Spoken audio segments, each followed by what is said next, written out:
my voice, right? It's a little bit congested for sure, yeah.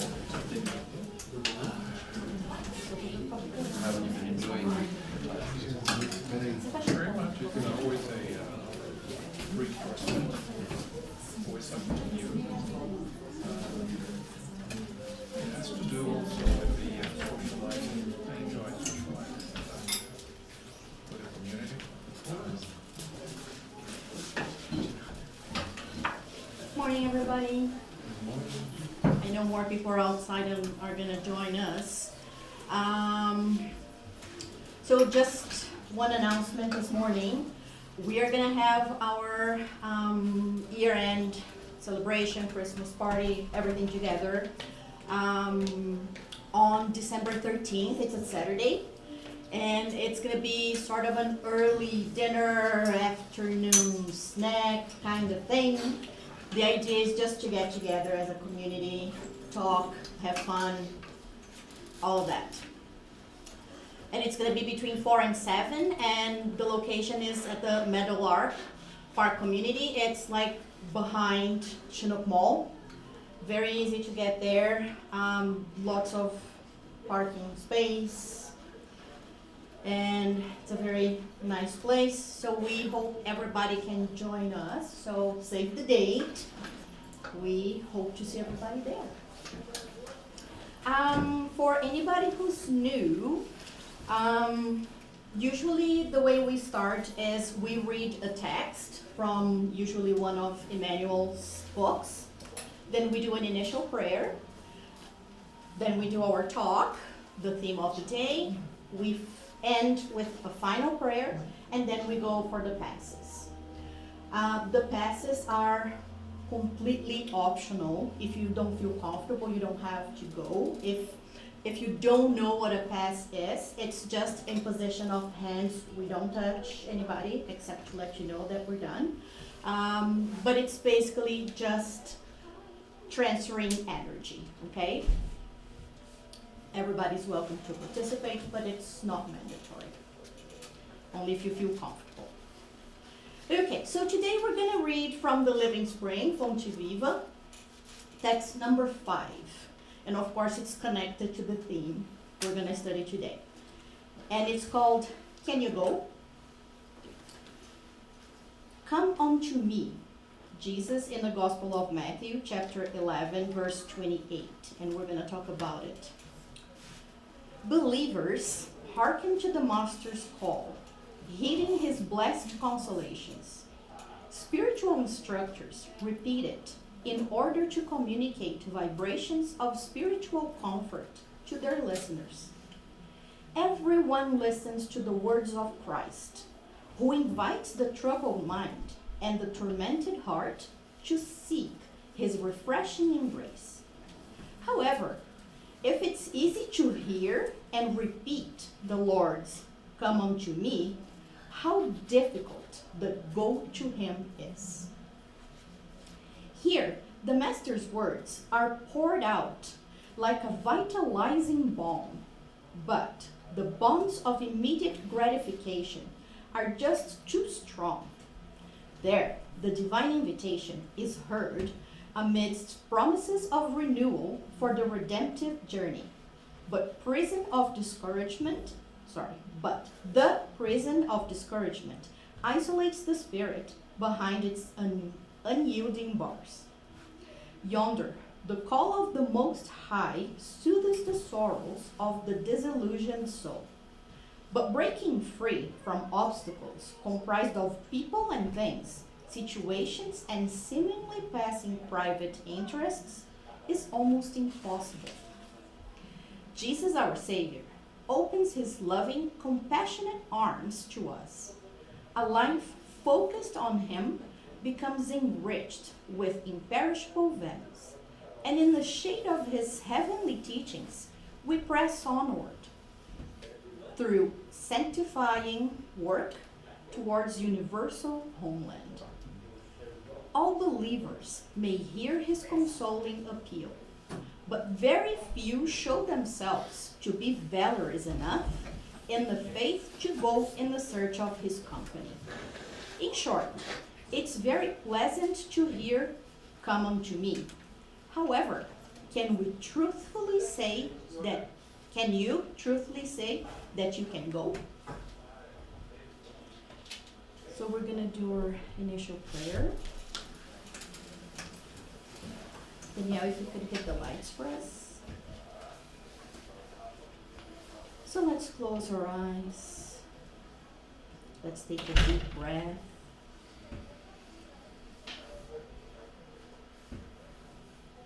And let us connect our minds, our spirits, to our Master Jesus, to God our Father. Let us connect our souls to our guardian angels and all the spiritual mentors of our home, FSS. In connection, we thank our Master for the lessons and the examples. We thank our Father for the gift of life. And we thank all of our spiritual mentors for guiding us as best as they can. We also ask for enlightenment, for protection, and we ask that we may open our ears to hear their good advice. We ask that on our daily lives, we always try to listen to the good spirits. We always try to pause and reflect before we act. May today's meeting be fruitful. May today's meeting give us opportunity to reflect and to understand better the words and teachings of Jesus and how to work on our self-transformation. So be it. So be it. All right. Thanks, Danielle. Okay.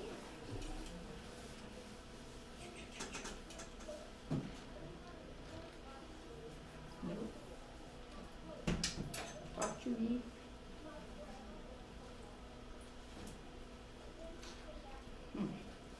Let's see.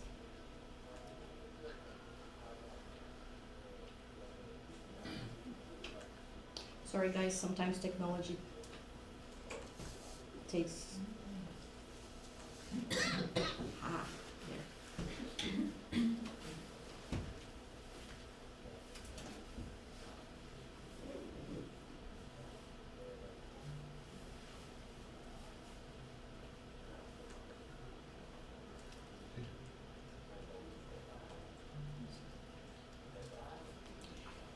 It's not happy to me. You? Yeah, there's another remote over there. No, the batteries are dead.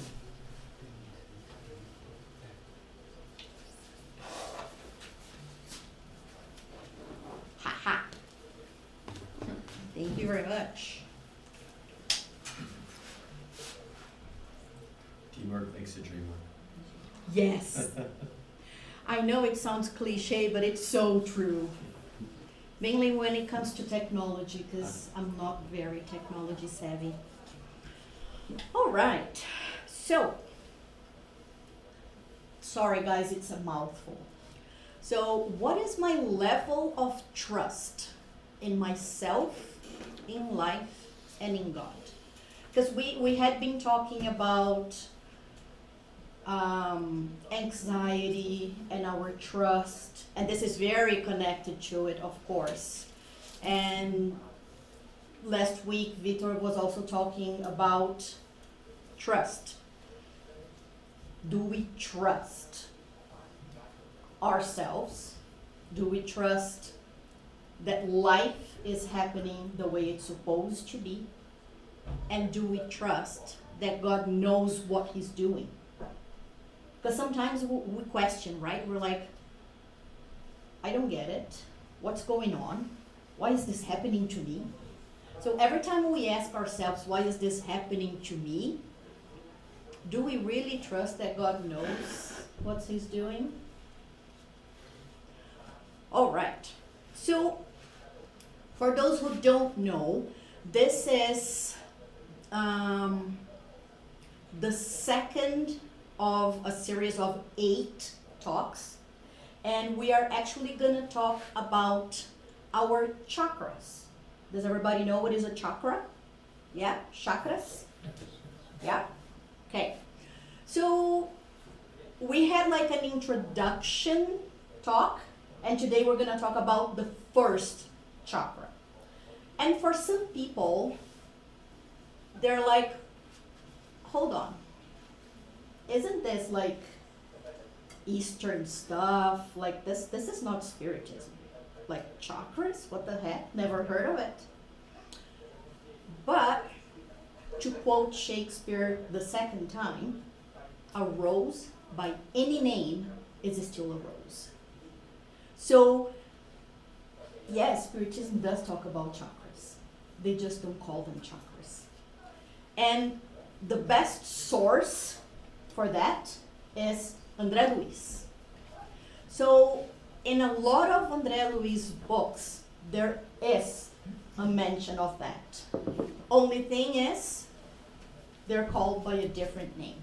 And the next slide is a passage from the book Entre a Terra e o Céu. In English, it's the opposite, Between Heaven and Earth, where Clemencio, a minister of Nosso Lar, talks about chakras, but with the name that is used in Spiritism.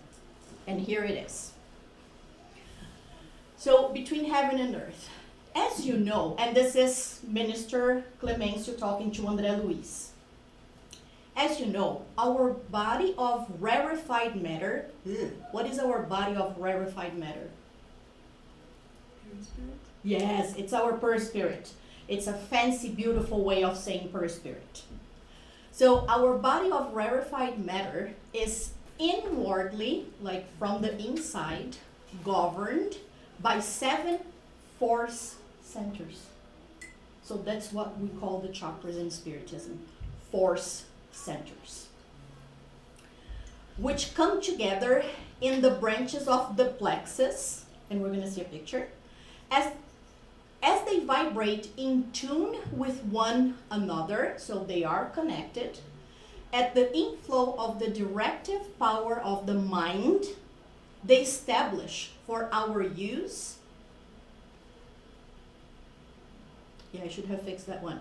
They establish for the use of our vehicle, like our body, of electrical cells, which we may define as an electromagnetic field in which thoughts vibrate within a closed circuit. So he's talking about 7 main force centers, because we have way more, but there are 7 main ones that are along the plexus. And he's saying that they vibrate in tune with one another, so they are all connected. And it's who is the boss of the show? Who is directing the show? The power of the mind. Our mind directs the chakras. So it's not external, it's internal. He uses the word inwardly, right? So it's there on top, inwardly. So it's from the inside. So we are responsible for balancing our chakras through our mind. It's very important, because no matter, it's not that external things cannot help, but they're not going to do the work for us. So again, let's take a look again, what are the 7 main chakras, and they are from bottom to top. So number 1, root chakra, which we're going to talk about today. 2, sacral chakra, solar chakra, heart chakra, throat chakra, brow chakra, crown chakra. So we're going to talk about all of them. And the way they work is, the word chakra in Sanskrit means circle. And the way they work is, they are like a spiral of energy that doesn't stop, that expands and contracts as we receive or give energy. So they are not supposed to be static. They are supposed to be always expanding and contracting, okay? To receive energy. And where are they located? Are they located in our bodies?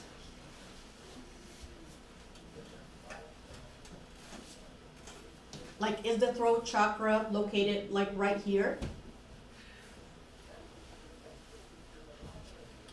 I mean, there's a reference, right? It's just, but it's not located in our body specifically, in our first spirit. Yes, so what body? They are located in our rarefied matter body, in our perispirit, not the physical body. So there are the equivalent areas, so around the area of the throat, but not in my flesh, in my perispirit. Make sense? Yeah? If anybody has questions, please ask, okay? Because I see some people with a big question mark. So if you have any questions, ask. So the chakras are not located in our flesh. They are located in our perispirit. So they're ours. They stay with us. It's not like after this body dies, I get brand new one with brand new chakras. No, I'm still managing the same ones from life to life, right? So far, so good? So far, so good. Good. So, again, those chakras, they are force centers. They are energy centers. And when they are also, like chakra means circle. You know acupuncture? And in Brazil, it's fairly famous doing massage, which is specific points for specific organs, massage and stuff. Those are all connected to the minor chakras that are also called nadis. And nadis means like a tube, a connection, okay? So whenever those, let's use the word tube or pipelines, but tiny ones, whenever they are not working, whenever they are either clogged or nothing is running on them, there's a problem, right? Because the machine is supposed to be working. And if those channels are not working properly, we have a problem. So, another piece of the same book, Between Heaven and Earth, Minister Clarencio says, when by acts contrary to the divine law, so every time we challenge or we try to break a divine law, our mind harms the harmony of any one of our soul's force centers. It is naturally enslaved to the effects of the unbalancing action, thus making the toil is work, of readjustment necessary. So, when by acts contrary to the divine law, so every time we challenge or try to break a divine law, our mind harms the harmony. Our mind, because again, it's our mind that is in control of everything, of the balance of energy in our force centers. So our mind harms the harmony of one of our soul's force centers. We are going to see in the next slide that each one of them has a specific function. So when he says it is naturally enslaved to the effects of the unbalancing action, he means that depending on the type of action, we're going to be affecting one of the seven. And we might end up enslaved, addicted to whatever imbalance we cause. And we keep doing that, and we keep doing that, and we keep doing that. That's what he means by enslaved to the effects. Just to give an example, the second chakra, the sacral chakra, is responsible for pleasure. All kinds of pleasures, not just sexual, but for example, eating. A lot of us have a problem controlling eating habits. So this is what he means. So when by breaking a divine law, let's say the law of balance, we overdo, or for people with eating disorders, we underdo and starve our bodies, we end up enslaved to the effect because we get addicted to that and we keep doing that. We keep overeating or not eating enough, just as an example. And that's connected to the chakra of pleasure. Some people will find excessive pleasure in eating. Some people will find no pleasure at all. Make sense? Yeah? Okay. And then he says, whenever this happens, and we get one of them out of whack, it goes crazy, it's either too much or not enough. We need to work, toil is work, we need to work to readjust and balance that chakra again. So hey, Yeah. I have a question. So you're basically saying that once we harm the harmony of any of our chakras, let's say like this, we get addicted to continue doing this? It's not mandatory that we do, but if it's something that we do continuously, yes, we may. That's how addiction, going back to the second chakra, that's how addiction to sex happens. That's how addiction to gambling happens, because a gambler will feel pleasure in gambling. Or, for example, the throat chakra is responsible for the truth. So when I become a pathological liar, as they say, that affects this. So, you know, like, it's not the once or twice, it's the repetitive action that might make us addicted. But some actions might harm that, not in terms of addiction, but for example, any kind of violence we commit against our own body could also cause that. The same book, Between Heaven and Earth, has the example of a spirit that committed suicide by first ingesting poison, and it was a corrosive poison. He ingested acid, but he was taken to a hospital in time and he was saved. However, he completely damaged his throat, and that reflected in his perispirit and physical body. So it didn't cause any addiction, but the violence he committed to his physical body reflected, because it was so severe that it reflected in his perispirit and later in his physical body when he reincarnated. Renata, maybe two questions kind of building on that. One is, will these chakras and their localization change as their perispirit changes? Because I know our perispirit, as we develop, also develops itself, becomes rarefied, it becomes less attached to the picture of a physical body. The location themselves, no, unless our anthropomorphic form changes. Mm-hmm. But like because there are even pictures of where they're located in animals. Animals have them too. Mm-hmm. So there are pictures where they're located in animals. So as long as we have the same basic human structure for us humans that we have right now, Yeah. the location doesn't change. Okay. How we relate to them, yes, as our body gets more rarefied, maybe we will be able to feel them more, because the body's not so dense. Fair enough.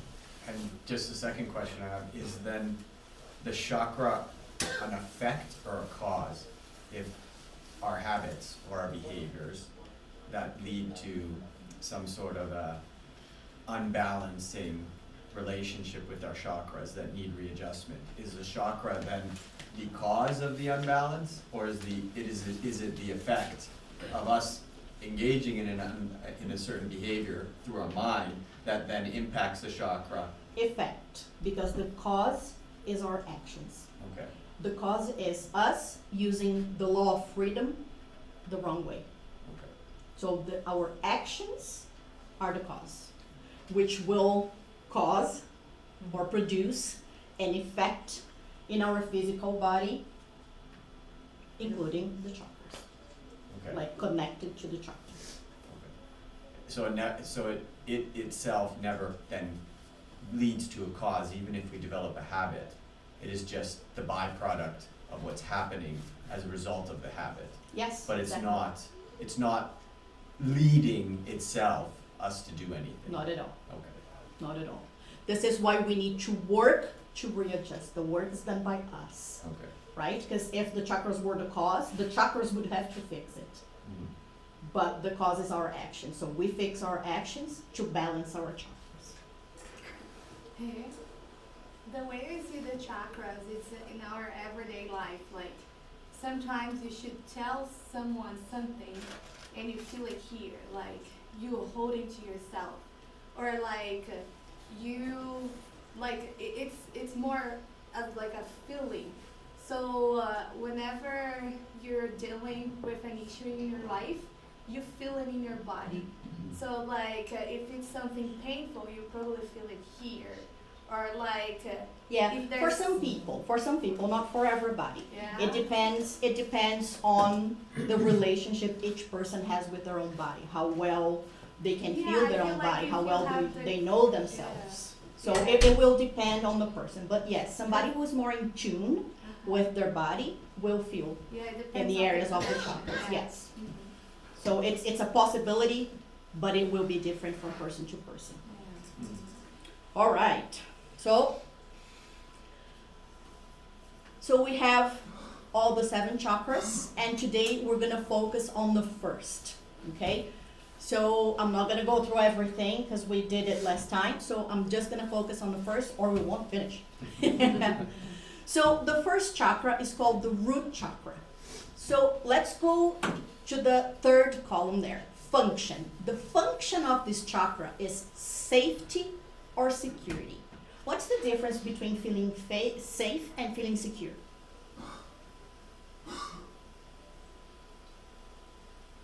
Ta-da! See, we come to Spiritist talk and we learn English. So feeling safe is about immediate and present state of being protected from physical or emotional harm. Feeling secure is more of a long-term internal state, stability, confidence, freedom from anxiety. So, for example, having a locked door makes you feel safe because it's right here, right now. But a steady job, a good job that you have stability, and supportive relationships, a good relationship with family or friends, contribute to your feeling of security because it gives you stability. In Portuguese, it's just one word, okay? In Portuguese, it's just segurança. But in English, there is the difference between safety and security. So safety is immediate, it's right now, it's more of a physical thing. I feel like I'm safe physically. Security is more long-term, it's more stability, okay? So Portuguese the same, English is different. And again, this is when our chakra is balanced, the function is safety and security.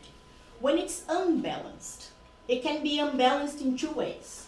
Not enough is the hypo. Hypo means under, less. So not enough, or hyper, which is too much.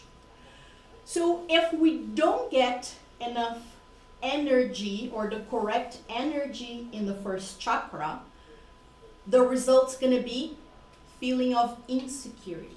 I'm gonna feel unsafe and insecure.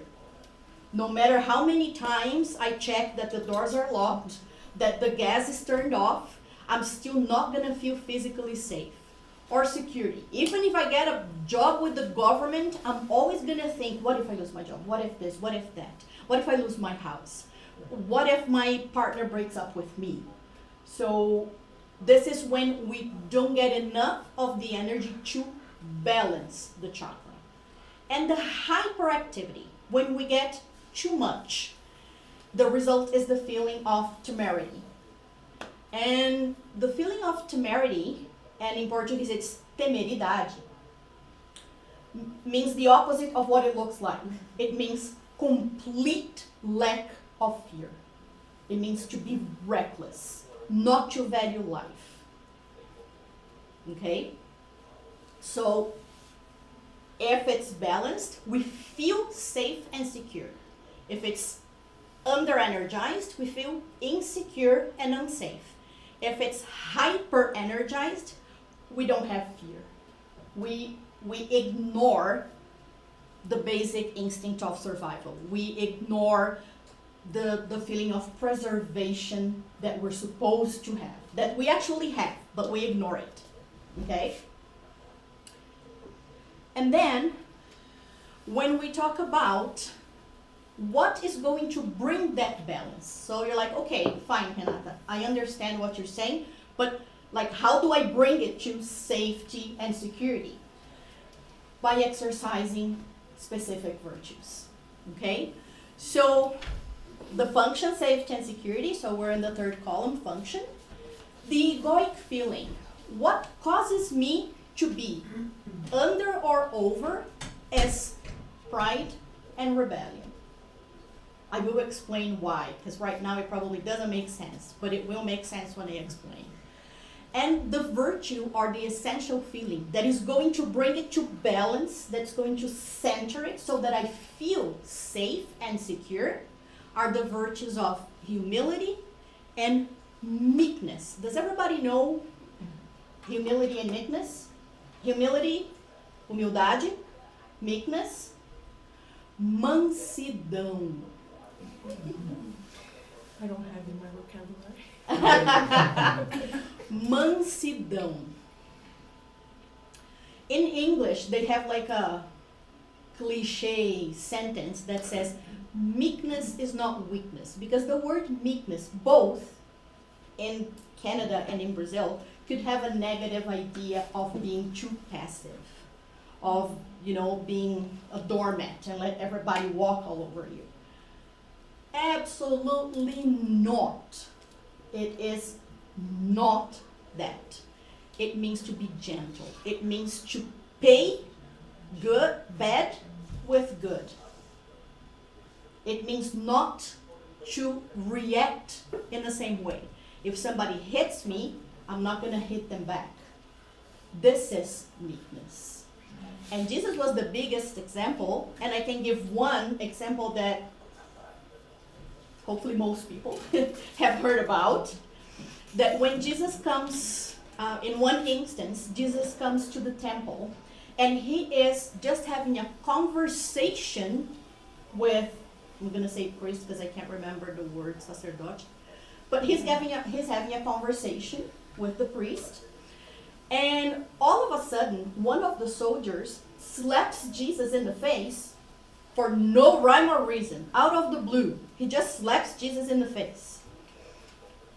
Because Jesus was not raising his voice, but he was having a conversation where he was challenging some of the things that the priest was saying.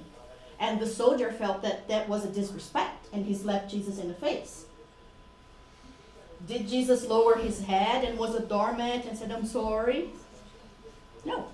He looked at the soldier and said, why did you hit me? I didn't do anything to you. I didn't say anything wrong. So why did you hit me? And immediately the soldier didn't know what to do because he realized that there was no reason for that. So this is meekness. He didn't pay back with another slap. He paid back with a question that would make the soldier understand that that was not right. There's a sentence that ended up becoming Pirelli. You know Pirelli pneus, like tires, Pirelli tires. Their motto, their slogan is, power is nothing without control. That's what meekness is. It's not that I don't have the power to react. I do, but I have control. I have self-control. I know what's best to do and what's best not to do. So this is meekness. It's power with control.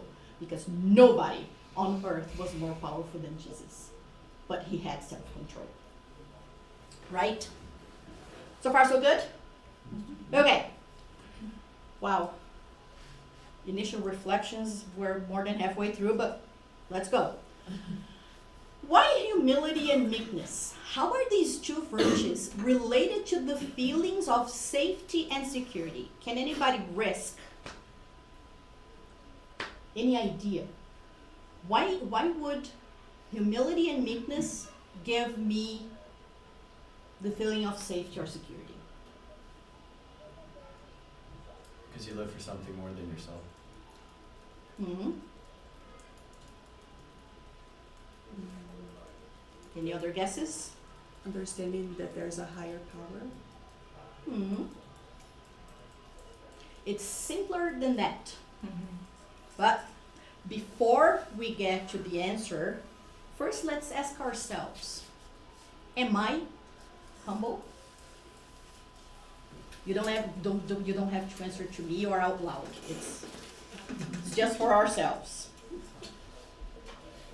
If my answer was yes, all the time, or just sometimes, or most of the time,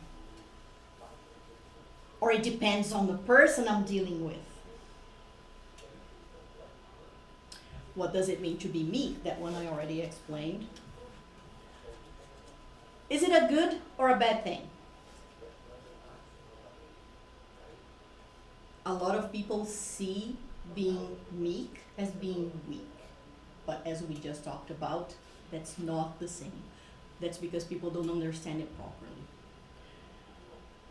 And then the last question, are humility and meekness passive virtues? Oh, definitely. Yeah, Danny, 100% right. No, definitely not. We need to practice because our knee-jerk reaction, the gut reaction is to slap back. So to be meek and control that power takes exercise, right? We need to think about it. We need to calm down. We need to take a deep breath and so on. So we'll keep going, and that question will be answered in a few slides. So just a summary. The first chakra, or the root chakra, is responsible for our feelings of safety and security. So our sense of essential reality. When it's under-energized, we have the feeling of insecurity, and when it's over, we have the feeling of temerity, being reckless. The essential feeling responsible for the balance, humility and meekness. So humility and meekness will help us balance the first chakra and get to that feeling of security and safety. And the egoic feeling that is feelings that are responsible for the imbalance are pride and rebellion. Let's understand. So the first chakra is responsible for maintaining or the connection with maintenance of our biological and physical life. It's the instinct of survival. So the first chakra is connected to our instinct of survival. Okay? It manages the instinct of survival. Preservation of life. Primary survival instincts. The fight or flight response. Does everybody know what is fight or flight response? Yes. Yeah, okay. No? No? Okay. So the fight or flight response is an automatic, like your body does it for you. You don't do it. Your body, yes. It's like, do I face or do I run? Right? because that chakra is related to fear of physical damage to our bodies, which would place our life in danger. So the first chakra is connected to that I have to survive, no matter what. Okay? In our psyche, this chakra regulates our sense of reality. So our will to live and the confidence that we are capable of dealing with the tribulations of life. Okay? So in terms of physical reaction, it's the fight or flight, it's the I need to survive. But thoughts in our psyche, in our minds, that chakra is connected, it regulates our sense of reality. It regulates how we deal with our problems. Are we insecure? Do we not trust that we can solve our problems? And that makes us fearful of everything? Or are we overconfident, hint, hint, pride, rebellion? Are we overconfident that, phew, I got this down to a science. Life is nothing. I got it. Make sense? Okay, so we saw the hypo, the under. Now, the balanced. Feelings of safety and security and self-confidence when facing problems. It's not that we have all the answers to the problems, but we trust that we can figure them out. Many times we're going to need help, but we're not afraid of asking for help. We will do what needs to be done to solve the problem. Okay? So that's when it's balanced. Learning from mistakes and successes. So if I fail, I'm not going to, lie down and die. I am going to learn from my mistake and also from my success. Because sometimes we don't learn from our successes. We just say, oh, I rock. I'm awesome. Right? There's nothing to learn. I got this. There's nothing to learn from it. Yes, there's always something to learn even from our successes. Even if it is, next time I'll do the same. So there's always learnings from mistakes and successes. So again, when it's imbalanced, we're not learning. We're either complaining about it or regretting or feeling guilty, or the feelings are always egoic or are always negative. With balanced chakra, it's not that there is no bad feeling, like nobody fails and feels amazing, but after the moment we take to get over the bad feelings, we understand that there's something to learn from it. And we move on. Manifestation of the will to live. So when it's balanced, we have objectives in life. We have the will, a vontade de viver, the will to live. Affirmation of values. We believe our values. Everybody has a value system. So when this chakra is balanced, we have affirmation of our values. We understand that we are doing our very best. We're taking the best route we can, trying to follow the divine laws as best as we can. We strive to solve problems carefully and calmly, avoiding possible difficulties. Right? So stop, think, and then act. Right? I love some faces. So, so when this chakra is balanced, we have a natural fear of the unknown because of our instinct of self-preservation. And we overcome that fear by acting with care and prudence. So it's not a fear that paralyzes us and we're like, okay, I'm done, I'm doomed, that's it. No, we're like, okay, I'm afraid of this, but how can I overcome this? Right? With care and prudence. What's the best course of action? You know, it's sometimes writing that big email to your boss. It's not a good idea. When I'm angry, I said everything I wanted to say. Do I hit send? No. Do I sleep on it? Do I rewrite it? Do I delete it? So that's the care and prudence. Okay? It's funny because some examples everybody can relate to. So we saw under, we saw balance, and now what's the hyper? What's the too much? Lack of fear, leading to inconsequent and imprudent actions that may result in placing ourselves, the person, and others in danger. Because they are daring, you know, daring, ousado, because they are daring, these people, they seem to be very self-confident, but that's not true. Temerity and courage are different. Being courageous is not to be the same as being reckless and doing whatever I want no matter the consequences. So some people confuse the two.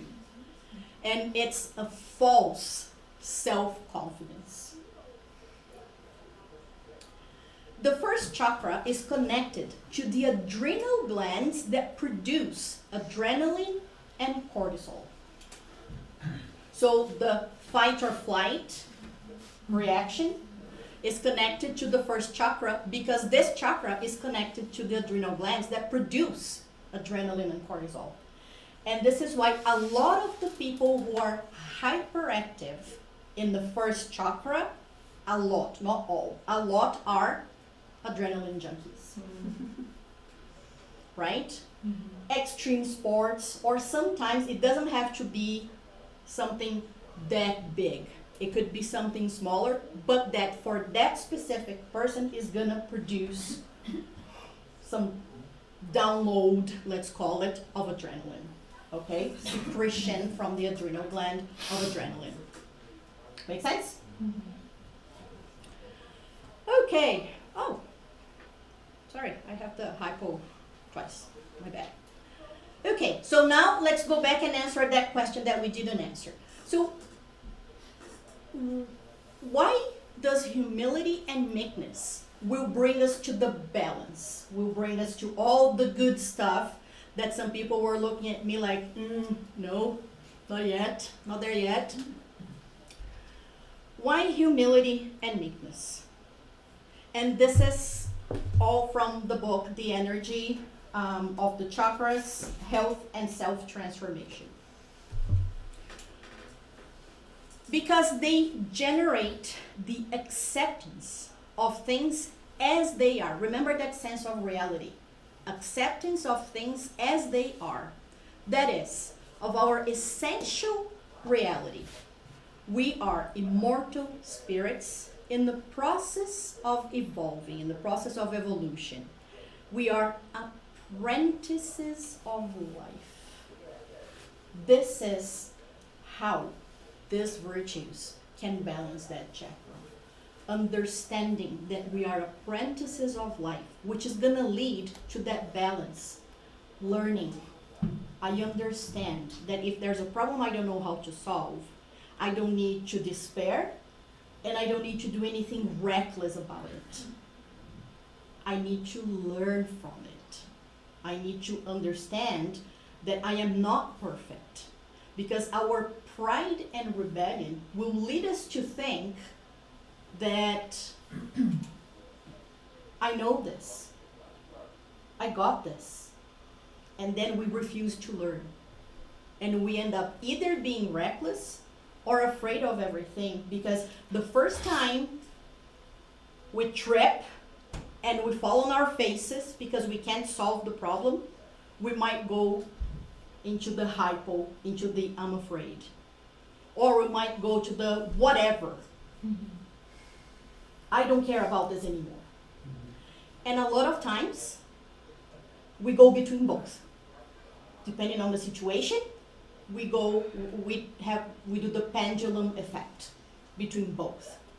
We can be either reckless or afraid of everything, insecure about everything, or a few things, specific things. And like I said, this is from the book Energia do Chakra, Saúde e Autotransformação. It's in the 2nd chapter. And another thing that he says in the book that helps explain. When we are completely aware of who we are, we develop self-confidence. So by being an apprentice, by understanding that I'm still learning, that I am not perfect, that I am nowhere near an angel or Jesus, that will give me self-confidence because I will know who I am and where I am in life. What's my level of evolution? And what's happening in my life right now is on par. It's according to my level of evolution. It's not too much and it's not too little. I have challenges, but I can take them. So that is going to make me self-confident. I'm going to develop trust in God, trust in life, which are fundamental conditions for us to live with balance. Aware that we are perfectible, perfectíveis. We're not perfect, but we are perfectible. We can improve. We can always do better. That is, spirits in the process of evolution, improving ourselves to the point of relative perfection. Remember, God created man to his image. It's not his physical image because God's not a person. God's an energy. We're talking about his attributes. So we cannot be perfect, but we are perfectible. We cannot be 100% just or fair, but we can get very close. So we have God's attributes within us. And this is what it is. So improving ourselves to the point of relative perfection. In the classification of spirits is when we become angelic spirits, pure spirits, which we will. No matter what, we will. And how do we do that? Through the exercise of virtues. Specifically for the first chakra, the virtues of humility and meekness. Does that make sense? Or is it too much? Yeah, makes sense. All right. Is it just pride and rebellion that, as the literature says, impacts this? Or We're just talking about the first chakra. As we get to the next one, you're going to see that they are cumulative. Okay. 'Cause, yeah, I mean, my thought was just that the hyper, it's fairly clear, Mhm. at least in my mind, as to how that pride and rebellion would relate to it. Yet the hypo, that insecurity that you kept referencing, seems like, you know. It is, it's a mask of our ego. Well, and doubt and apprehension and worry and a feeling of Because that's incapability. when you throw the towel. That's when you say whatever. Yeah. And what is that? Refusal to feel like an apprentice because we're too proud. We don't want to learn. We think we already know. So we can either go too much, we can either kick the door, or we can cower, but it's just a mask of the ego. That cowering and shaking in fear is still our pride that doesn't want to learn, doesn't want to admit that if I make the effort, I can get there. So for- Because people only see pride as something grand, shiny. It's not necessarily. So I guess, does the literature suggest that then depression is ultimately a cause of pride? Oh no, that's way more complex than that. Okay, okay. Yeah, no, that's an oversimplification. Okay, Yeah, that's an okay. oversimplification. I would say the root cause, not root here, but root cause, initially is the progression of the feeling of not belonging to the universe. Mhm. It's the existential emptiness. It can be caused by pride, but not necessarily. Okay, Okay, so it could be a factor, but it's not caused by. Absolutely not. okay. So there are other, I guess, egoic feelings that can impact Cool. all of these. Yes. And have a disproportionate effect as to how it plays out. Sorry, thank you. Absolutely, yes, yes. Like I said, you're gonna see just, it's like a pyramid, like you build on. And the more you work on the base ones, not easier in terms of no effort, but easier in terms of it starts to lead there, whether we want it or not. It's just the natural course that it goes, Mhm. okay? So, an example. There's nothing better than an example. So, for example, when I think, I have to change, I have to be a better person, even if it costs me many tears, like we Spiritists, we know better. With, all of our knowledge, there's a lot of responsibility, a lot will be asked, because we know, and I have to change, I have to be a better person, I have to transform myself.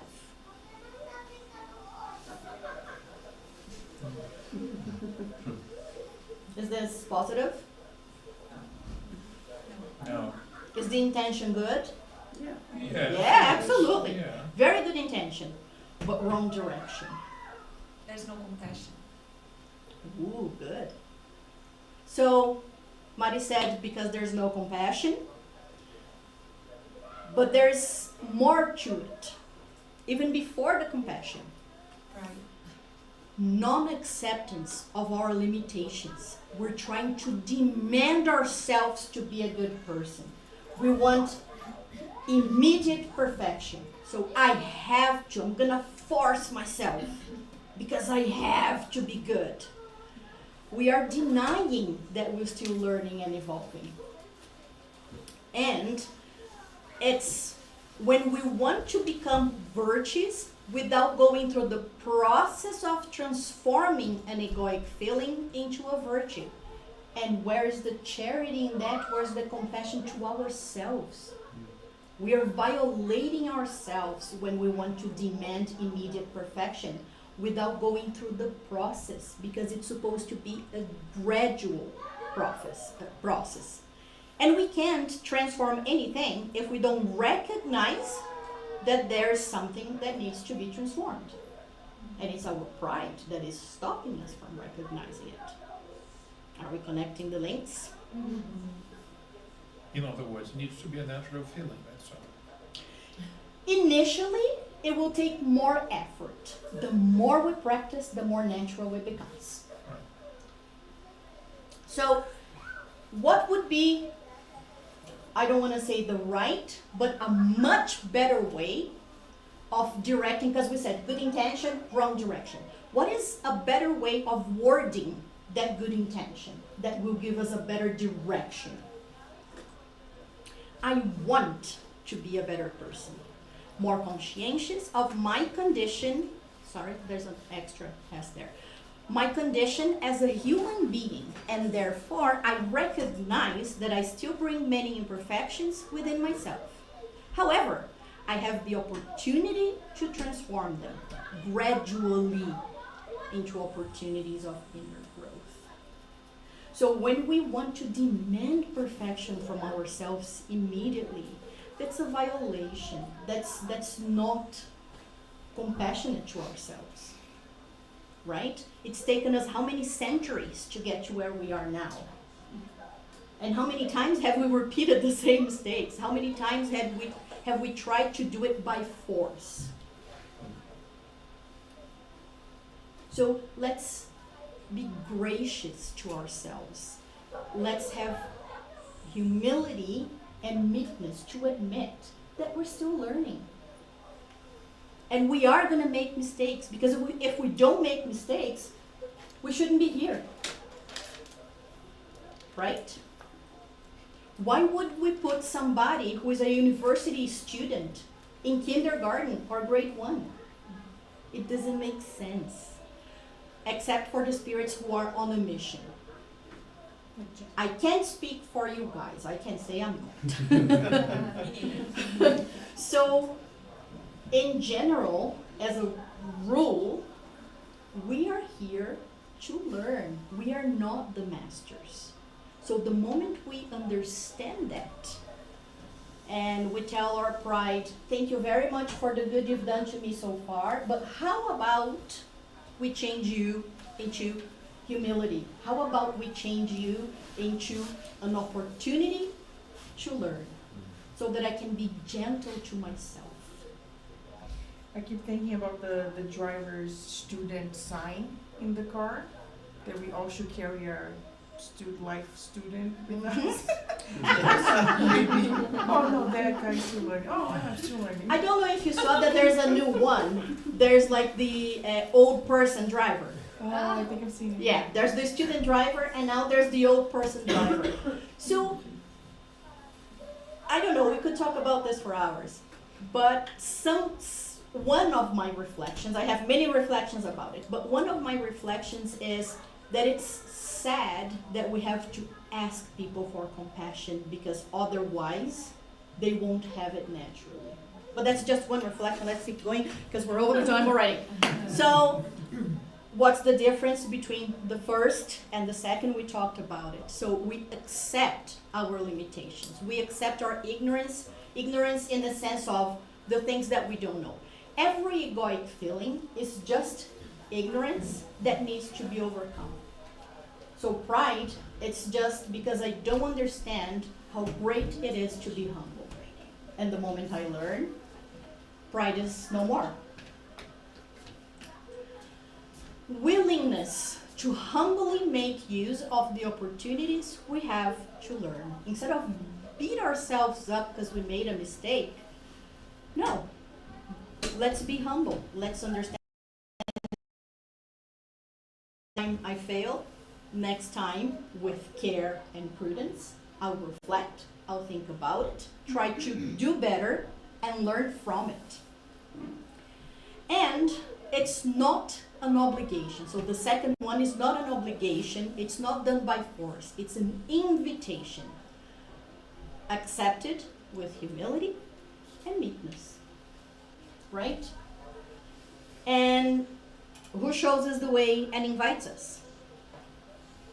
Always Him. So in the Gospel of Matthew, chapter 11, verses 28 to 30, Jesus invites us. Come to me, all you who are weary and carrying heavy burdens, and I will give you rest. Take my yoke upon you. You know yoke? Direction, right? So take my direction upon you and learn from me, for I am gentle and humble in heart. In Portuguese, the translation is manso, is meek instead of gentle. And you will find rest for your souls, because we're going to stop beating ourselves up for our mistakes. We will find that peace of, I did my best. Next time, I'll try something different. For my yoke is easy and my burden is light.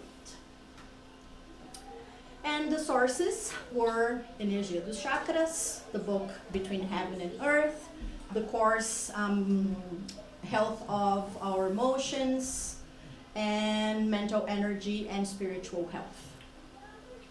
Thank you very much for your patience. It's almost 12:05. Because we're gonna do like the Oscars. When people go over 12:05, we're gonna just, put on the music and Thank you, Renata.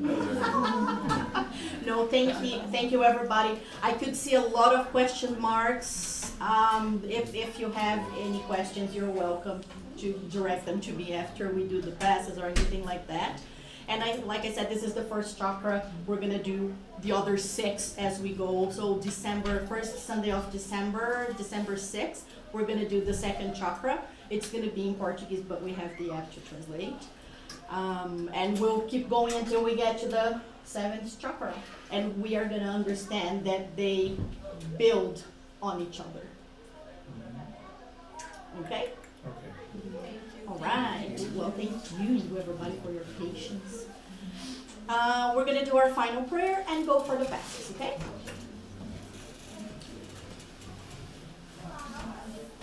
So let's close our eyes. Oh, I'm sorry, before.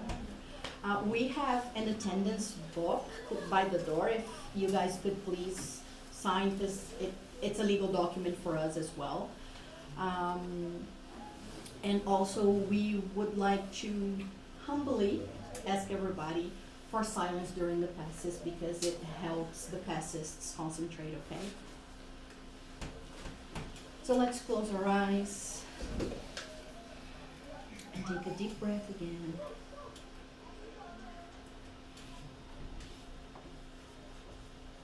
And with that established connection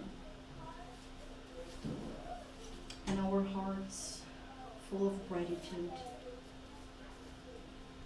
for this life, for this incarnation,